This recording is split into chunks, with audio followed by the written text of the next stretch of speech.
जय हिंद फ्रेंड्स। आज हम लोग वेक्टर का बहुत ही इम्पोर्टेंट कॉन्सेप्ट डिस्कस करने वाले हैं और इसमें बहुत सारे टॉपिक्स भी हैं। यदि बात किया जाए टॉपिक्स की तो ये एक्सरसाइज 10.2 का टॉपिक्स है, जिसमें कि हम लोग ये टॉपिक कुछ टॉपिक ऑलरेडी पढ़ चुके हैं। जैसे बात किया जाए एडिशन ऑफ वेक्टर, तो ये हम लोगों ने देखा था। एडिशन ऑफ वेक्टर में हम लोगों ने दो लॉ देखा था, triangle law of addition and parallelogram law of addition. फिर उसके बाद उसका प्रॉपर्टीज, तो प्रॉपर्टीज ऑफ वेक्टर। उसके बाद हम लोगों ने जो देखा था that is multiplication of vector by any scalar. यहाँ तक हम लोग ऑलरेडी डिस्कस कर चुके हैं। आज का जो कॉन्सेप्ट है वो है component of vector, and then we will discuss vector joining two points, and the last but not least that is section formula. ध्यान दीजिएगा, एक चीज़ आपको समझना यहाँ पर जरूरी है कि ये एक्सरसाइज एनसीईआरटी का एक्सरसाइज 10.2, इसमें जितने भी क्वेश्चन है, चूँकि आप क्वेश्चन बनाएंगे, क्वेश्चन बनाने से पहले इससे जो रिलेटेड कॉन्सेप्ट हैं वो आपको समझना ज़रूरी है। अब उसमें बहुत सारे कॉन्सेप्ट हैं, तो या तो हम एक ही लेक्चर में सारे डिस्कस कर देते, तो एक लेक्चर में लेते तो काफ़ी लेंदी हो जाता, इसलिए हमने अलग अलग लेक्चर मॉड्यूल में डिवाइड कर दिया। तो जैसा कि आप देख पा रहे हैं ये 2C एक्सरसाइज 2 है, तो लेक्चर 2 हुआ, और C मतलब तीसरा पार्ट है इसका। तो इस लेक्चर में फिर भी इतने ये सब कॉन्सेप्ट अभी डिस्कस करेंगे। जब ये सारे कॉन्सेप्ट हो जाएगा तब नेक्स्ट लेक्चर में जाकर के एक्सरसाइज 10.2 का जितना भी क्वेश्चन है, जो भी प्रॉब्लम है, तो उस पर डिस्कशन होगा। तो अभी सीधा हम टॉपिक पर आगे बढ़ते हैं। तो यदि टॉपिक की बात किया जाए तो ये है कंपोनेंट ऑफ वेक्टर। ये टॉपिक आप पहले भी देखे होंगे, वो 2D में भी आप पढ़े होंगे और 3D दोनों में भी आप डील किए होंगे। हम दोनों में अभी बताएंगे आपको कि इसका क्या मतलब होता है। आप फिजिक्स में आप ऑलरेडी यूज किए होंगे। अभी हम इस चीज़ को समझते हैं कि कैसे कंपोनेंट ऑफ वेक्टर हम लोग निकालते हैं। कंपोनेंट ऑफ वेक्टर को समझने से पहले जो आपको एक चीज़ है वो समझना है, that is unit vector. Unit vector क्या होता है ये ज़रा समझते हैं। जैसे ये हमारा मतलब कोऑर्डिनेट एक्सिस दिया हुआ है, जो कि एक्स एक्सिस, वाई एक्सिस और जेड एक्सिस है। यूनिट वेक्टर क्या होता है? Unit vector in the direction of, ऐसे तो यूनिट वेक्टर आप किसी भी डायरेक्शन में ले सकते हैं, लेकिन कोऑर्डिनेट एक्सिस के डायरेक्शन में जो यूनिट वेक्टर होता है वो आई जे के होता है। उसका अपना कुछ मीनिंग है, उसका अपना कुछ कॉन्सेप्ट है, उसको हम एक बार समझ लेते हैं। तो यहाँ पर हम समझते हैं कि unit vector in the direction of coordinate axis. अब समझना क्या है ये ज़रा समझिए। एक्स एक्सिस के along unit vector in the direction of X axis, ये हम लोग लेते हैं i cap. Unit vector in the direction of Y axis that is j cap, and unit vector in the direction of Z axis, ये हम लोग लेते हैं के कैप। अब ये आया कैसे, जरा एक चीज़ समझिए। जैसे ये एक्स एक्सिस है, तो एक्स एक्सिस पर एक यूनिट चले जाना है, वन यूनिट लेंथ जो भी आएगा आपको दिख रहा होगा, एक यूनिट। तो इसका कोऑर्डिनेट क्या होना चाहिए? तो 1, मतलब ये क्या लिखा हुआ है 1,0,0। अब ये हो गया, ये इनिशियल पॉइंट और ये टर्मिनल पॉइंट। इसको यदि आप ज्वाइन करेंगे, मतलब ओरिजिन से इसको ज्वाइन करिए, तो ये बना आपको ओ ए वेक्टर। और ये जो ओ ए वेक्टर है तो उसका लेंथ मैंने रखा है 1 यूनिट। तो इसी 1 यूनिट को, मतलब ओ ए वेक्टर को हम लोग बोलेंगे आई कैप। उसी तरह से O B vector, Y axis पर आप चले जाइए और यहाँ पर 1 यूनिट लेंथ लेना है, और ये जो ओ बी वेक्टर आपको बनेगा वाई डायरेक्शन में, तो ये 1 यूनिट का है, तो इसी को बोलते हैं जे कैप। और जेड डायरेक्शन में यदि आपको जाना है तो ये ओ सी मैंने लिया है, ये भी 1 यूनिट लेंथ लिया है, तो ये ओ सी वेक्टर हो गया, मतलब के कैप। अब हमको इसी डायरेक्शन में, मान लीजिए समझिएगा, इसी डायरेक्शन में जैसे हमको जेड डायरेक्शन में जाना है 2 यूनिट, यहाँ पर मैंने पॉइंट लगा दिया 0,0,2, तो यहाँ से मैंने मान लिया डी, तो ओ डी वेक्टर क्या होगा, जरा सोच के बताइए भैया। तो ये कितना हुआ, यहाँ से यहाँ तक लेंथ कितना हुआ, लेंथ मतलब मैग्नीट्यूड, क्या उसका मैग्नीट्यूड आया, तो ये हो गया 2 यूनिट, 2 यूनिट, और ये तो मैग्नीट्यूड हो गया, दिस इज मैग्नीट्यूड। अब इसका डायरेक्शन क्या, व्हाट इज द डायरेक्शन, तो डायरेक्शन जो है, डायरेक्शन इस डायरेक्शन में है, मतलब के कैप के पैरेलल, के कैप के अलोंग है, तो हम सीधा बोलेंगे डायरेक्शन जो है अलोंग के कैप। तो ओ डी वेक्टर आपका क्या लिखाएगा, 2 के कैप। भाई इसी के में 2 यूनिट आप मल्टीप्लाई कर दीजिए, तो ये क्या बन जाएगा 2 के कैप। यदि 3 यूनिट 3 से मल्टीप्लाई कर देंगे तो 3 के कैप। हम लोगों ने जो अभी इससे जस्ट पहले वाले लेक्चर में, ये जो भी लेक्चर है इससे पहले जो हम लोगों ने पढ़ा था, तो वहाँ पर एक टॉपिक था multiplication of any vector by scalar. किसी स्केलर से मल्टीप्लाई करेंगे तो उसका क्या मतलब होता था।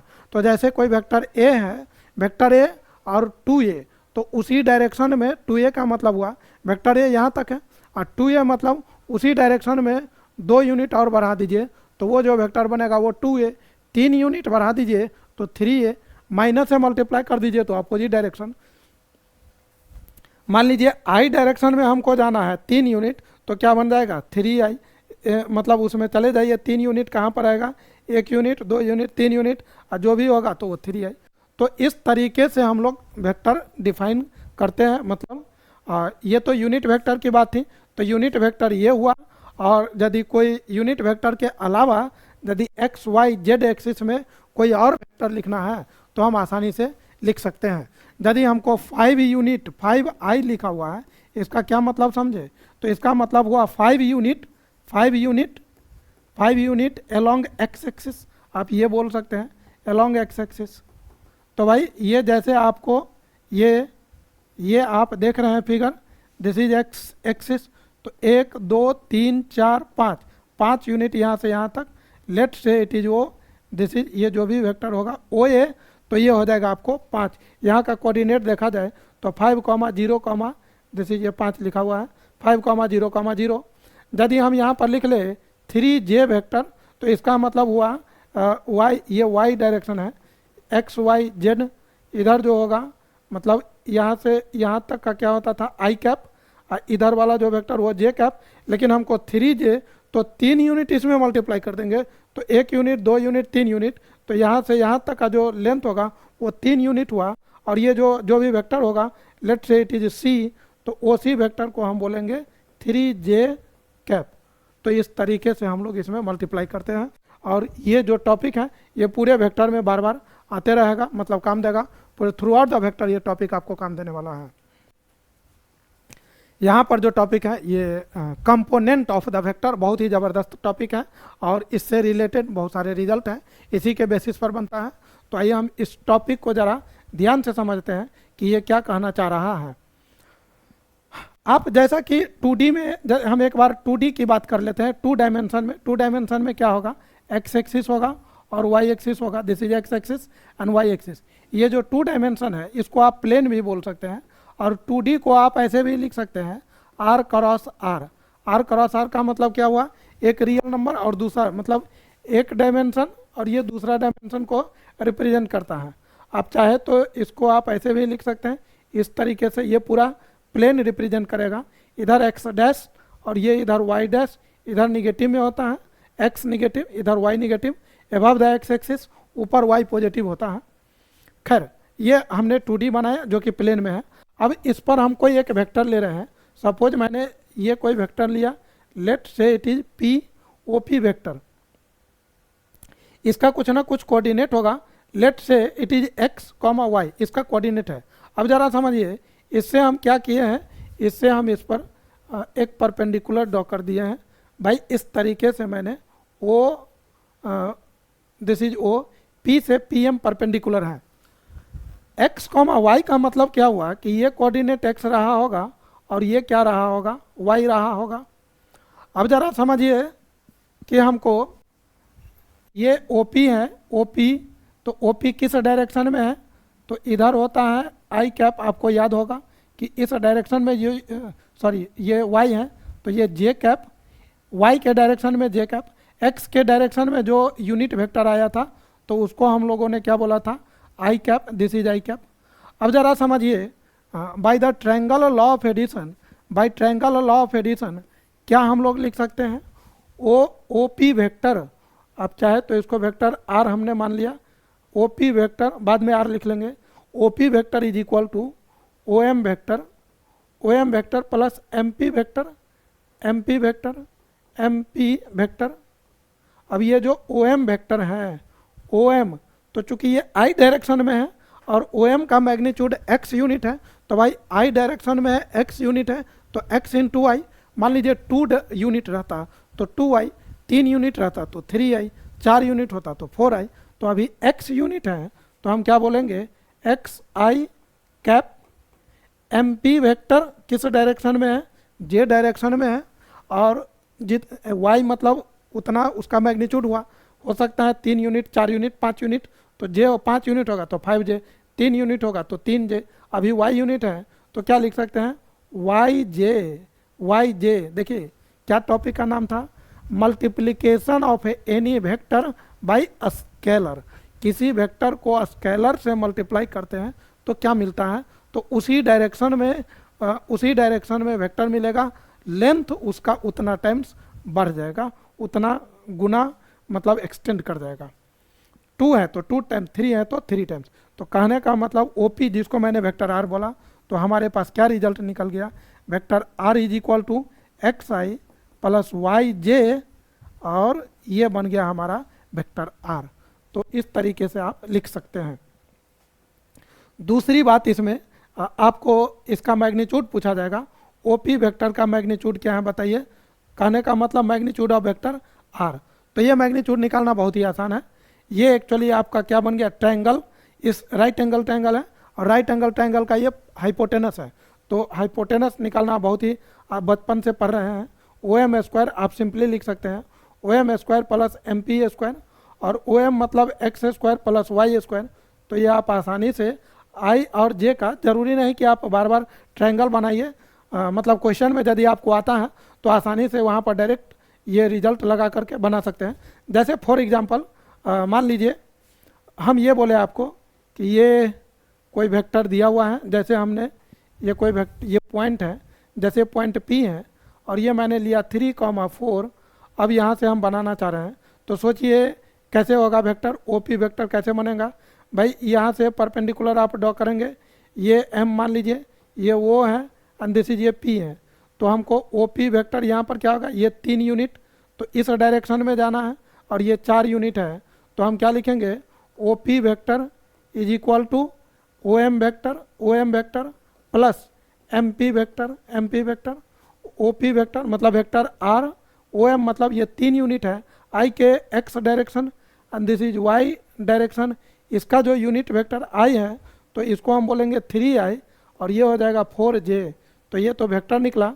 यदि हमसे पूछता कि इसका मैग्नीट्यूड बताइए, तो मैग्नीट्यूड हो जाएगा R का मैग्नीट्यूड मतलब 3 का स्क्वायर प्लस 4 का स्क्वायर, स्क्वायर रूट हो जाएगा, और ये हो जाएगा 9 प्लस 16 जो कि 25, और 25 का स्क्वायर रूट आप जानते हैं 5 यूनिट होगा।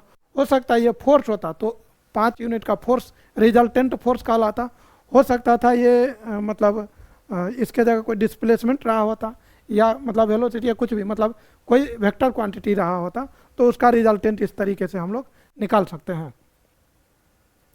तो अभी तो 2D में था, तो इस तरीके से एक्स वाई जे, यही चीज़ यदि 3D में जाएगा तो क्या होगा, 3 डायमेंशन में यदि हम जाएंगे तो क्या होगा।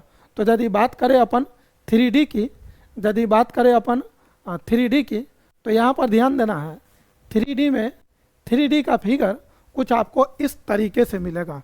अब आप इसको ज़रा ध्यान से देखिए कि ये फिगर क्या कर रहा है, ये हमारा पॉइंट है, ये फिगर कुछ आपको समझ में आ रहा होगा।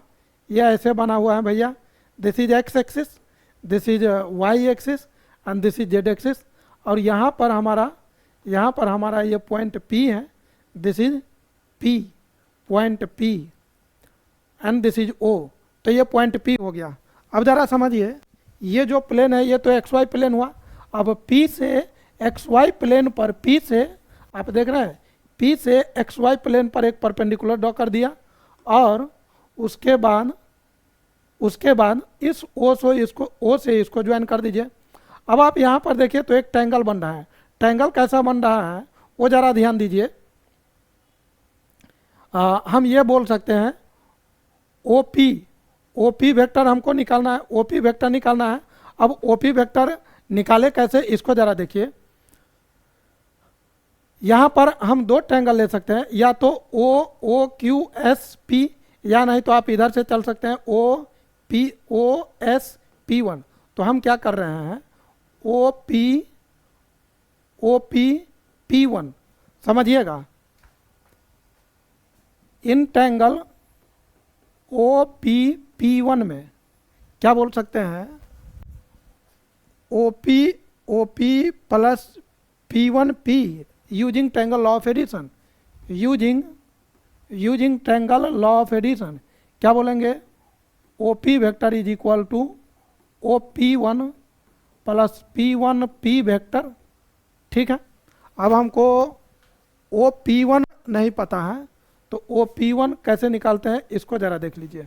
आपको दिख रहा है OQP1 क्या बोलेंगे, इन ट्रायंगल OQP1 में क्या बोलेंगे,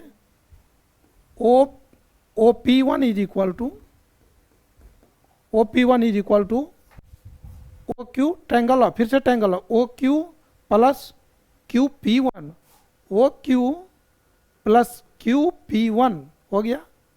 भाई साहब OQ ये कितना है, x यूनिट था, तो इधर हो गया xi, और QP1 कितना है, QP1 ये हो गया, QP1 ये, और QP1 पैरेलल है किसके, OS के, तो ये हो गया आपको YJ, ये दूसरा। अब ये चीज़ जा कर के आप इसमें पुट कर दीजिए, तो हमारे पास क्या मिलेगा, फ्रॉम फर्स्ट क्या मिलेगा, ये हमारे पास मिलने वाला है OP vector is equal to OP1 के जगह ये चीज़ रख दीजिए, तो XI प्लस YJ, और आप ज़रा ध्यान से देखिए तो PP1 ये क्यूब मतलब क्या है, क्यूबाइड टाइप का लग रहा है, तो ये जो PP1 है ये किसके बराबर होगा भाई, PP1 वेक्टर जो है किसके बराबर होगा, OR वेक्टर के बराबर होगा। मैग्नीट्यूड तो वही है और डायरेक्शन भी वही है, तो दोनों वेक्टर इक्वल होगा। OR वेक्टर क्या है, तो वो Z डायरेक्शन में है, और क्या होता है इस डायरेक्शन में यूनिट वेक्टर, तो वो K कैप होता है, तो ZK कैप, तो हम क्या बोलेंगे, ZK कैप। ये जो XYZ है ये इस पॉइंट का कोऑर्डिनेट दिया हुआ था, P का कोऑर्डिनेट आपको गिवन रहेगा x, y, z, तो ये हो गया हमारा मतलब ZK कैप। तो यहाँ पर हम रखने वाले हैं ZK कैप, तो ये OP वेक्टर को आप चाहे vector R is equal to XI plus YJ plus ZK आप लिख सकते हैं। तो जब अब कभी भी आपको आए तो ये डेरिवेशन तो कहीं नहीं पूछेगा, किसी भी एग्जाम में आज तक मतलब ये सब नहीं पूछता है कि बताओ कैसे आया, नहीं आया, क्यों आया, ये सब नहीं पूछेगा। आपको बस ये रिजल्ट याद रखना है। लेकिन आपको ये भी समझना ज़रूरी है, क्योंकि बहुत सारे ऐसे बच्चे, चूँकि वो तुरंत जैसे 2D मैंने बताया x और y है तो तुरंत i और j हुआ, तो तीसरा सीधा बोलेगा अच्छा इसमें i और j xi yj हैं, तो उसमें xi yj zk हो गया, बात खत्म। भाई वो आया कैसे, वो ज़रा पूछ लीजिए तो कहेगा पता नहीं। तो ऐसा नहीं होना चाहिए, आपके साथ ऐसा स्पेशली नहीं होना चाहिए। कोई भी बच्चे हो तो उसको मतलब कॉन्सेप्ट ज़रूर सीखना चाहिए। ऐसा नहीं है, सीखने के समय भरपूर सीखिए, एग्ज़ाम के समय भले ही आप काट छाट करके ट्रिक लगा करके कैसे भी आप तैयारी कर लीजिए, बट आपके पास टाइम तो सफिशिएंट रहता है। जिस टाइम में आपको अपने ऊपर इन्वेस्ट करना चाहिए उस टाइम पर आप सही से यूटिलाइज नहीं कर पाते हैं टाइम को, जिसके कारण नॉलेज में कमी रह जाती है। हम आपसे ये रिक्वेस्ट करेंगे कि चीज़ों को ठीक से समझने की कोशिश करिए, ताकि आगे का कॉन्सेप्ट आसान होता जाएगा। कोई भी टॉपिक आप मतलब स्किप करेंगे तो चीज़ें ठीक से समझ में नहीं आएगी, धुंधला धुंधला सा नज़र आएगा, नज़र क्या नज़र ही नहीं आएगा, और वही फिर बाद में बहुत बड़ा मतलब ड्रॉबैक बन जाता है कि आपसे क्वेश्चन नहीं समझ पाएंगे, सॉल्व नहीं हो पाएगा। तो ये सब फैक्टर्स अफेक्टिंग है। खैर एनीवे, तो ये मतलब निकला। अब यदि इसके मैग्नीट्यूड की बात किया जाए तो इसका मैग्नीट्यूड हो जाएगा X square plus Y square plus Z square. ये मैग्नीट्यूड आप खुद भी निकाल सकते हैं, हम इस पे डिस्कशन नहीं करते हैं। आपके लिए ये होमवर्क रहा कि ये आया कैसे, आप प्रूफ करिए, ठीक है। इसको करने जाएंगे तो और मतलब टाइम लगेगा। खैर ये मैंने बताया कि 3 डायरेक्शन में यदि हैं तो किस तरीके से हम लोग मतलब वेक्टर को लिख सकते हैं, और इसी को ये जो मैंने अभी लिखा तो ये मतलब कंपोनेंट, ये आई मतलब एक्स कंपोनेंट, ये वाई कंपोनेंट और ये जेड कंपोनेंट।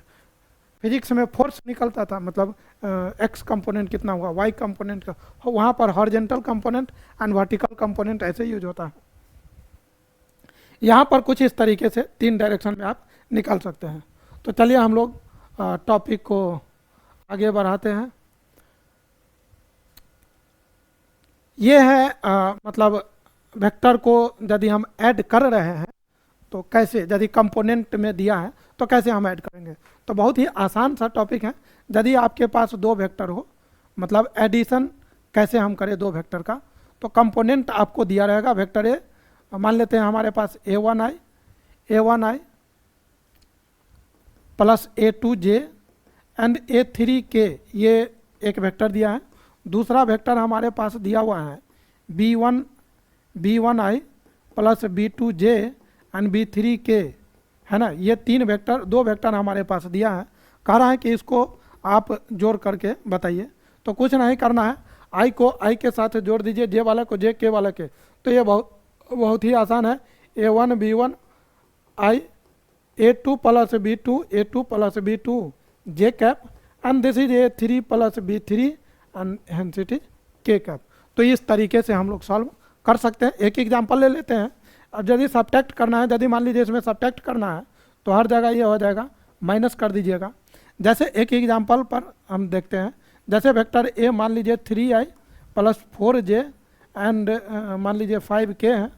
दूसरा वेक्टर हम ले लेते हैं वेक्टर बी जो कि 2i minus 3j plus 7k लिखा हुआ है, और इसको हमको ऐड करना है। तो a प्लस बी, यदि हमसे पूछे कि भाई a प्लस बी क्या होगा, तो सिंपली इसको जोड़ दीजिए। 3 प्लस 2 5 होता है, तो 5i, 4 प्लस मतलब उसको जोड़ेंगे तो 4 प्लस माइनस 3 है, तो ये 1 हो जाएगा। तो हम केवल j लिख रहे हैं। 5 प्लस 7 ये 12 होगा, 12k हो गया। मान लीजिए हमसे पूछता कि नहीं a प्लस बी, और वो ऐसा लिख देता, तो इसका मतलब हुआ कि a प्लस बी का मैग्नीट्यूड बताइए। तो पहले जोड़ लीजिए, अब इसका मैग्नीट्यूड बता दीजिए। तो ये हो जाएगा 5 का स्क्वायर, देन हो जाएगा 1 का स्क्वायर, है ना, देन हो जाएगा 12 का स्क्वायर। अब ये जो भी आएगा वो कैलकुलेट करके आप लिख दीजिए। मान लीजिए a माइनस बी पूछता, तो a माइनस बी मतलब a में से b को घटा दीजिए। 3 में से 2 जाएगा तो 1, तो सीधा i लिखते हैं। 4 में से इसको माइनस करिए तो 4 माइनस माइनस प्लस, तो ये हो जाएगा प्लस 7j, और 5 में से 7 जाएगा तो माइनस 2k वेक्टर हो गया।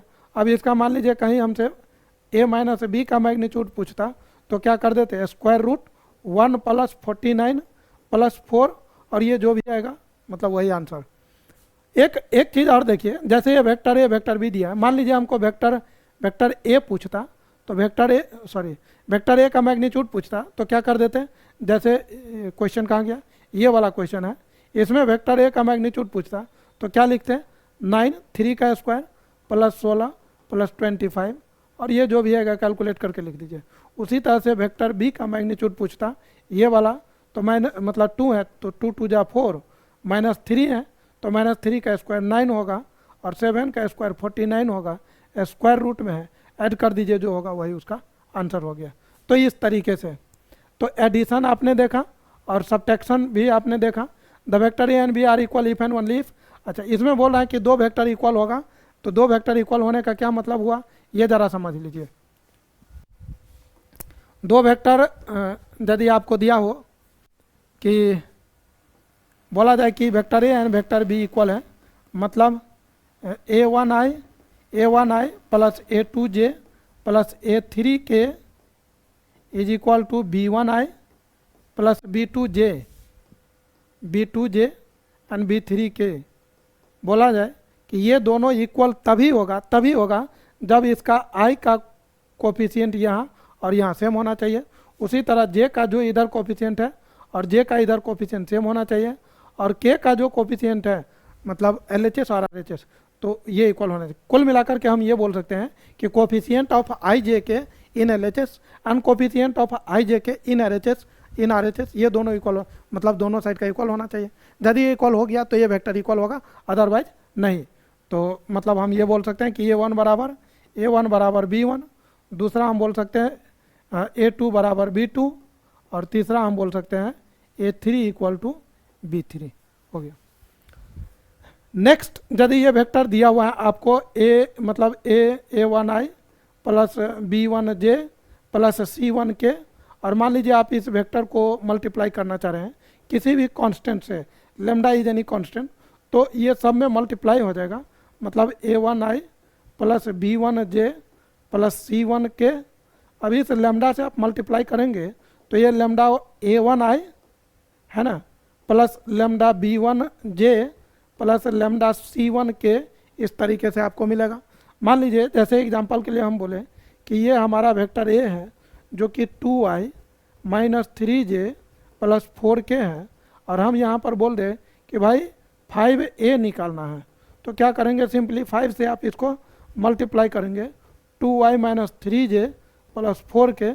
आप चाहे तो डायरेक्ट भी मल्टीप्लाई करके लिख दीजिए, एक लाइन हम थोड़ा क्लैरिटी के लिए मैंने लिखा। तो 5 से मल्टीप्लाई करेंगे तो क्या होगा, 5 2 जा 10i माइनस 5 3 जा 15j और 5 4 जा 20k। तो इस तरीके से आप मल्टीप्लाई कर सकते हैं। यदि कोई वेक्टर कंपोनेंट फॉर्म में दिया हो तो हम कैसे मल्टीप्लाई करते हैं ये आप देखें। ये आपको ज़रूरत पड़ सकता है कि जैसे KA प्लस MA वेक्टर, यदि हमारे पास इस तरीके से दिया हो कि KA प्लस MA वेक्टर है तो हम इसको A को बाहर कर लेंगे और K प्लस M इस तरीके से, मतलब इस दोनों को आप ऐड कर देंगे। मतलब ये पहला पॉइंट बोल रहा है। जैसे एग्जांपल के लिए मान लीजिए 2a है और 3a वेक्टर है, इसका क्या मतलब आप समझे कि भाई 2a इसको और आपको इसको ऐड कर देना है, 2 प्लस 3 वेक्टर है तो ये बन जाएगा 5a। इतना प्रोसेसिंग नहीं करना है, डायरेक्ट लिख देना है, ये तो समझाने के लिए बोला। जैसे मान लीजिए 7a प्लस 10a लिखा है तो इसको तुरंत ऐड कर देना है, ये हो जाएगा 17a। क्या किया, तो इस दोनों को ऐड किया। अब मान लीजिए माइनस रहेगा तो मान लीजिए यहाँ पर माइनस होगा तो माइनस कर देते, तब यहाँ पर आ जाता 7 माइनस 10, अभी नहीं, मतलब 7a माइनस 10a होता तो यहाँ पर हो जाता 7 माइनस 10 जो कि माइनस 3a वेक्टर हो गया। तो ये बात हो गई। यहाँ माइनस होता तो यहाँ माइनस लगा दीजिए। यदि दो कांस्टेंट है जैसे KMA वेक्टर ऐसे लिखा हुआ है तो आप चाहे तो m को बाहर लिख सकते हैं KMA वेक्टर, और इसको ऐसे, या नहीं तो आप चाहे तो m को बाहर करिए तो k को आप अंदर ले जा सकते हैं KA वेक्टर, तो इस तरीके से आप लिख सकते हैं। यदि ऐसा हुआ कि k है और a प्लस b है तो हम इसको ऐसा भी लिख सकते हैं कि KA vector plus KB vector.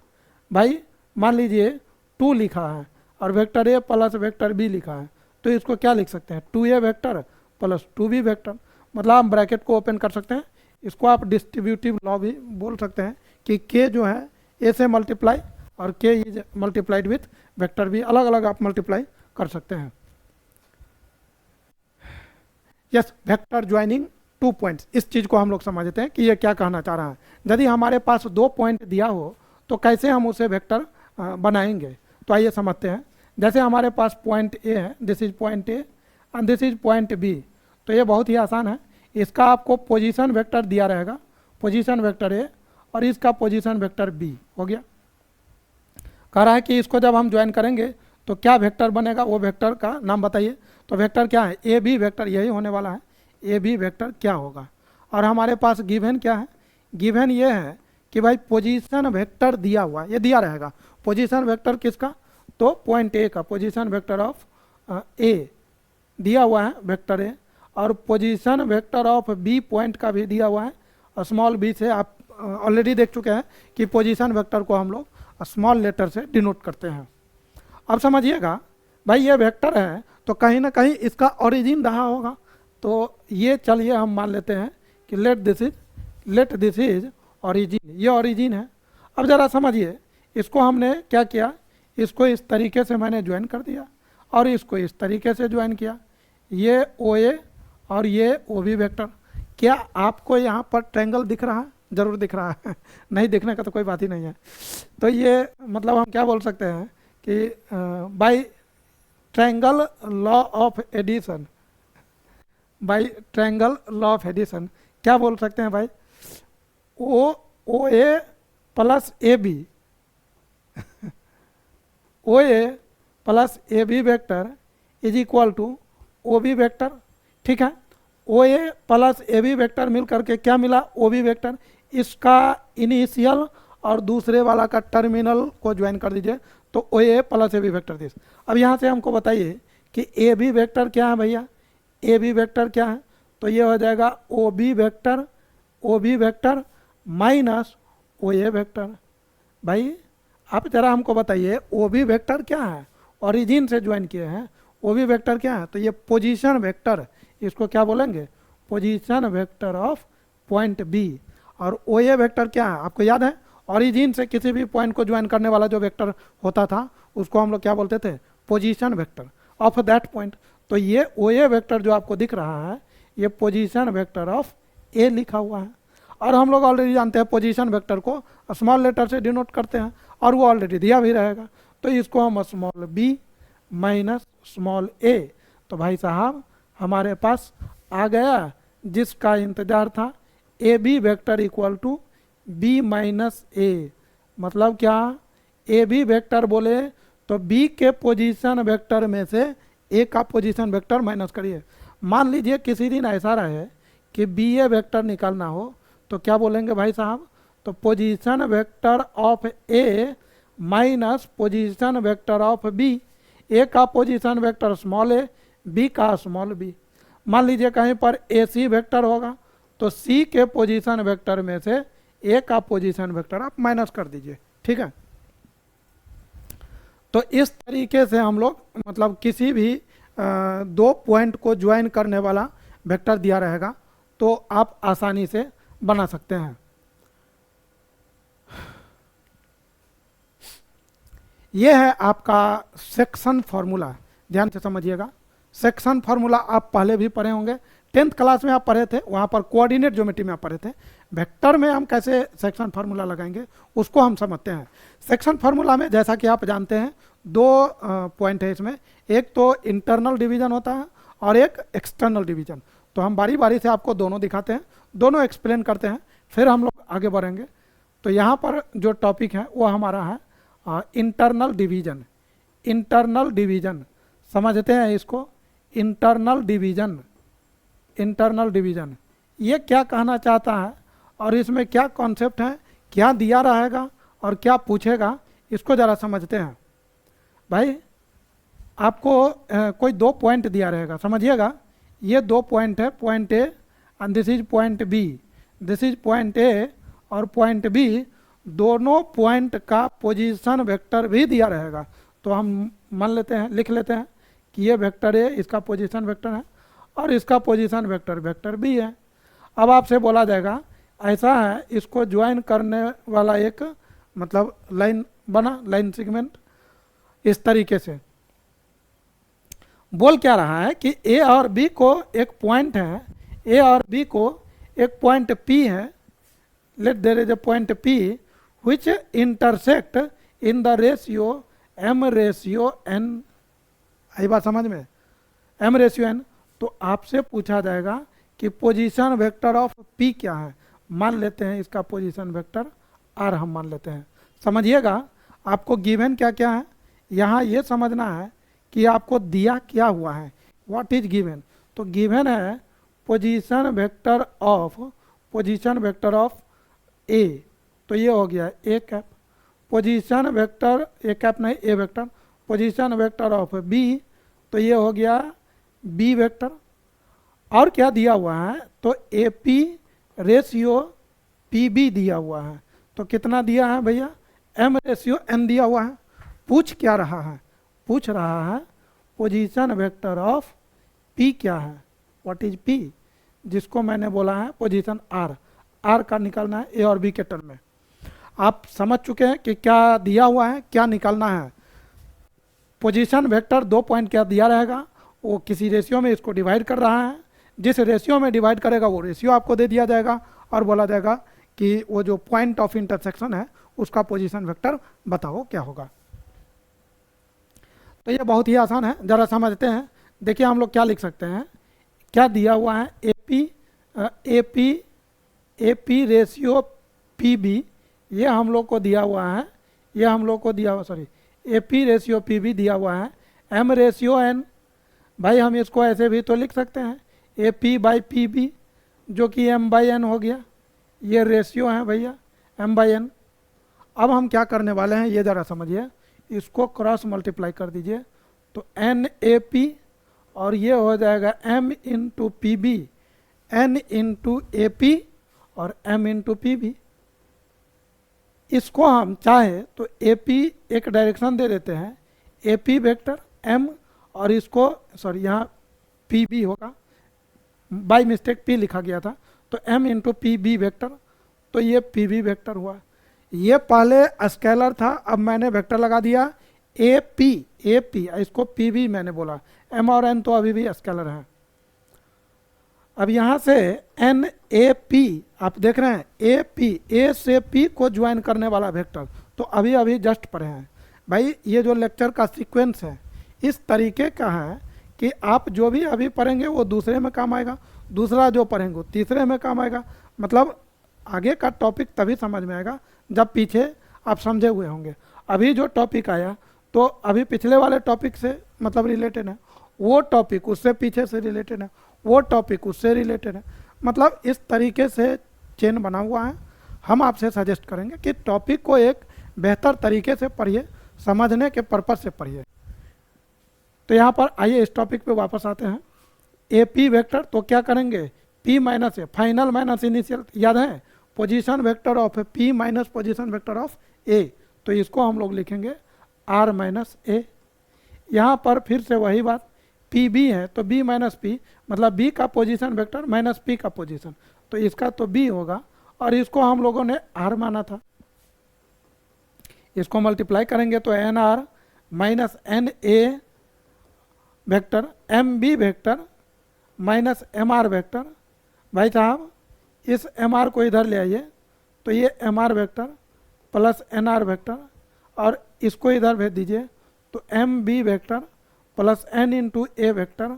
यहाँ से आर दोनों में सेम है तो एम प्लस एन जुट जाएगा, ये आर ऐसे हो जाएगा, this is M B vector plus N A vector. भाई यहाँ से vector are is equal to क्या मिला, M B plus N A vector upon M plus N. तो इस तरीके से आप इसका जो भी पोजीशन वेक्टर मतलब दोनों का दिया रहेगा तो उसके हेल्प से आप ये निकाल सकते हैं।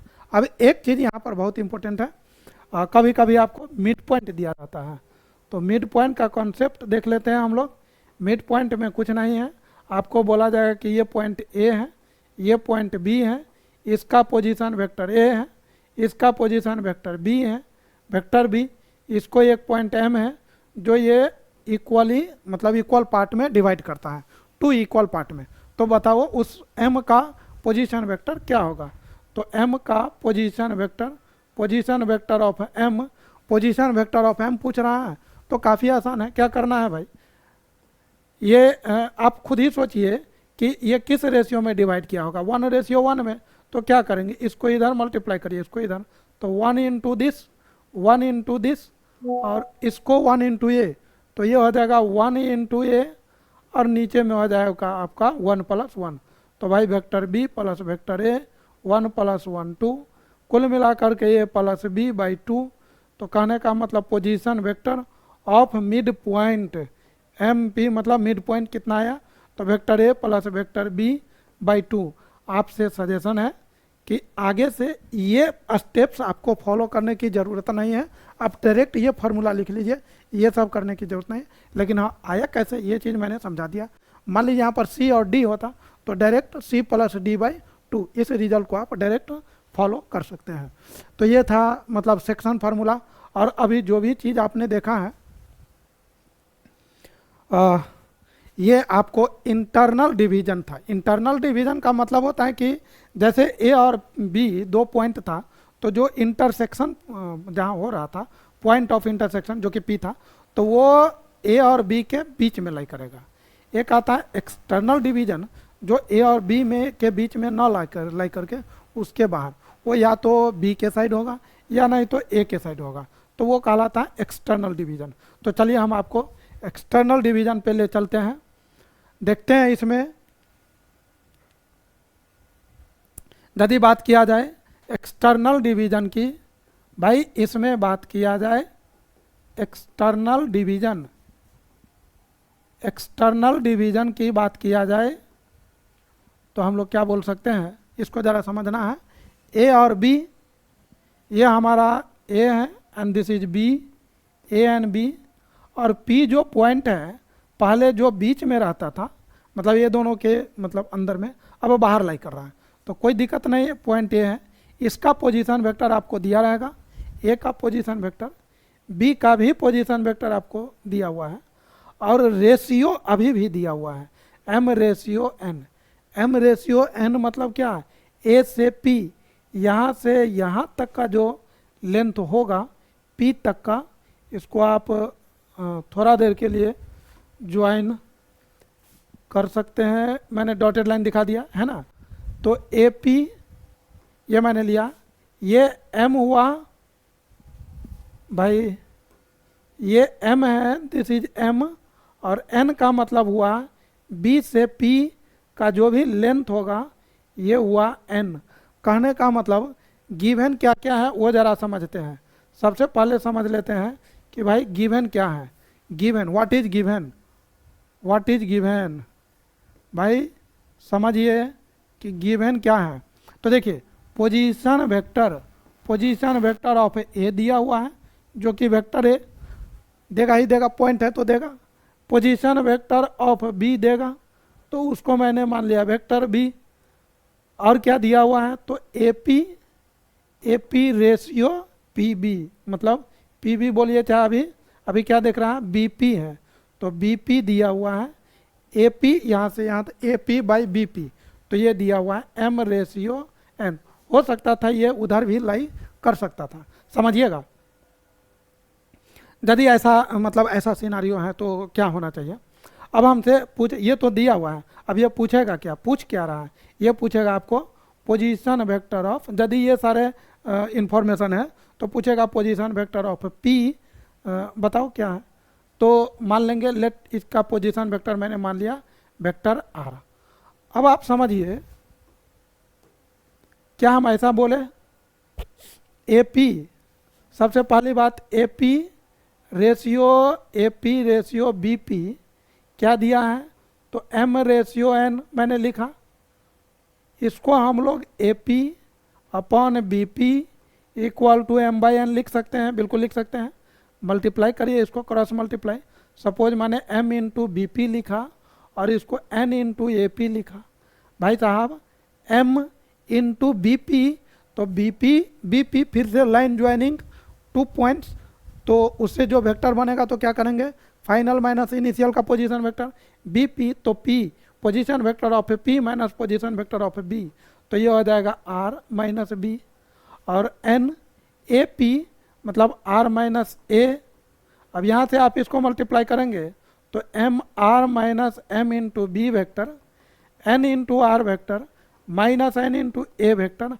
आर को उधर ले जाइए, आर के पास M R vector minus N R vector M B vector minus N into A vector. भैया आर कॉमन आ रहा है तो ले लीजिए, तो R cap R vector common आया, M B vector minus N A vector. यहाँ से आपको वेक्टर आर जो मिला वो कुछ इस तरीके से मिला। आप देखिए पहले वाला जो कॉन्सेप्ट पहले वाले जो टॉपिक था और अभी में क्या डिफरेंस है? कुछ डिफरेंस नहीं है भैया। देखिए यहाँ पर इससे पहले ये टॉपिक, इससे पहले हम लोगों ने ये देखा था और अभी हम लोगों ने ये देखा है। भाई यहाँ पर, यहाँ प्लस है, यहाँ प्लस है, आप देख रहे हैं यहाँ प्लस है और यहाँ पर माइनस हो गया। तो इंटरनल से एक्सटर्नल में, इंटरनल और एक्सटर्नल में यही डिफरेंस है कि जो चीज़ पहले प्लस में था तो ये अब वहाँ पर माइनस में हो जाएगा।